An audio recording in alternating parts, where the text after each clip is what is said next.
Arestado magkasintaang naghihikayat sa Facebook para sa mga murang travel packages pero sabay block sa kanilang kliyente kapag nakapagbayad na. Umaaksyon si Mian Los Baños. Lumabas kayo? Anong pasensya? Ibalik yung pera namin. Pinaghirapan namin yun. Tapos basta-basta nyo lang nilamon? Imbis na sa bakasyonan, sa presinto sumugod kaninang umaga si Jeza Bakliaan.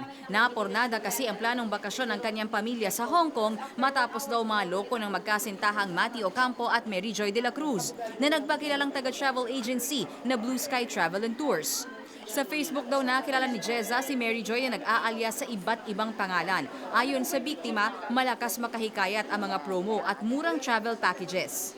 Namurahan kasi ako sa kanya kasi buy two, take one. Tapos, nag-deposit agad ako ng pera kasi minamadali niya ako. Kasi mag-e-end na daw yung promo. Sumugod din sa PNP Station 7 ng Santa Quiteria, Caloocan ng iba pang na-scam ni De la Cruz at Ocampo. Si Irmali na taga Cagayan nagpabook ng bakasyon sa Coron. Ang mga kaibigan naman niya gusto raw mag-Hong Kong. Umabot ng 41,000 pesos ang nalima sa kanila ng suspect. Naniwala naman ako kasi yung proof niya, binigay niya sa akin. Ay, yung DTI niya. So, inano niya sa akin. Yung resibo nila na from BIR, may binigay naman siya sa akin. Na yun lang pala lahat yun is fake, hindi siya legit. Matapos daw nilang maideposito ang bayad sa bangko, nag-email pa raw ng e-ticket kay Irmalin ang suspect. Pero nang i-trace niya sa airline, peke din pala ito.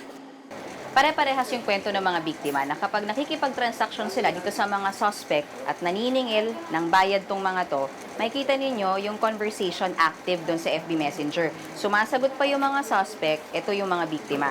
Pero oras na maipakita na nila yung pruweba na nakapagbayad na sila, mapapansin ninyo sa huli, hindi na sumasagot yung mga suspect, yung biktima na lang yung nagme-message. Sa huli daw niyan, ibablock na sila sa Facebook.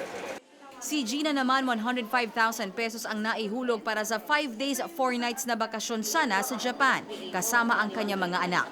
Nalulungkot po ako kasi minsan yung mga bata nga nagtatanong po. So yun, hindi na raw ba matutuloy yung bakasyon? Yun po. Sabi ko matutuloy naman kasi umaasa yung mga bata eh.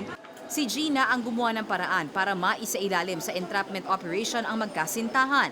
Ang mga suspect humingi na lang ng tawad sa mga biktima. Hingin lang po kami pasensya sa kanila. Pasensya na po. Ano po, parang inaamin niyo ba? Hindi no comment po kasi kami, ma'am eh. May Ayos. Sige po. No comment po kami, ma'am eh. Abogado na lang po namin, ma'am. Hindi lahat makukuha sa sorry yon.